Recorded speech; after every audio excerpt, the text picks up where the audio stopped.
पाकिस्तान और England test series के पहले मैच के लिए नेशनल स्टेडियम कराची को मेज़बानी देने पर गौर किया जा रहा है। खेलों की वेबसाइट क्रिकइन्फो के मुताबिक दोनों ममालिक के दरमियान तयशुदा शेड्यूल के मुताबिक पहला टेस्ट मैच पिंडी क्रिकेट स्टेडियम में खेला जाना था। तमाम सियासी बेयकीनी के बाइस पाकिस्तान और इंग्लैंड के क्रिकेट बोर्ड पहले टेस्ट मैच के लिए रावलपिंडी की बजाय मुतबादला गौर किया जा रहा है।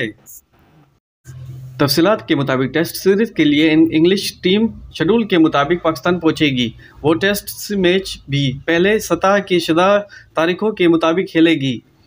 ताहम मुमकिन तौर पर नेशनल स्टेडियम कराची सीरीज के तीसरे मैच के अलावा वो पहला मैच भी मेज़बानी करेगा, जबकि मुल्तान दूसरा टेस्ट मैच खेले जाएगा। मुल्तान में दूसरा टेस्ट मैच खेला जाएगा। याद रहे कि इंग्लैंड की 2000 और 2001 की सीरीज में कामयाबी के बाद दोनों ममालिक के दरमियान गुज़श्ता 20 बरस के दौरान कराची में कोई टेस्ट मैच नहीं खेला गया।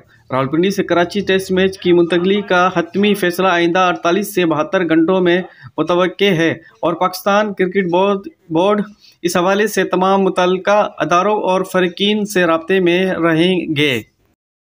पाकिस्तान के अदारे हुकूमत इस्लामाबाद से मुल्हक़ा शहर रावलपिंडी में पाकिस्तान की बड़ी फ़ौज का हेडक्वार्टर भी है और शेड्यूल के मुताबिक यहाँ 1 दिसंबर से पाकिस्तान और इंग्लैंड के दरमियान पहला टेस्ट मैच शुरू होना है।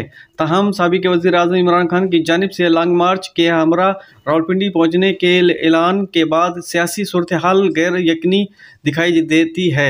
इसके बाद किसी भी नाखुशगवार सूरत हाल से बचने के लिए टेस्ट मैच को कराची मुंतकिल किया जाने का इम्कान है। दोस्तों, ये है ताज़ा अपडेट आज की। उम्मीद करते हैं वीडियो आपको पसंद आएगी। अगर पसंद आए चैनल को सब्सक्राइब करें, बेल आइकन प्रेस करें और ऑल पे प्रेस कर दें ताकि आने वाली वीडियो का नोटिफिकेशन आप तक पहुँचता रहे। तो मिलते हैं अगली वीडियो में। अपना ख्याल रखिएगा। अस्सलाम वालेकुम।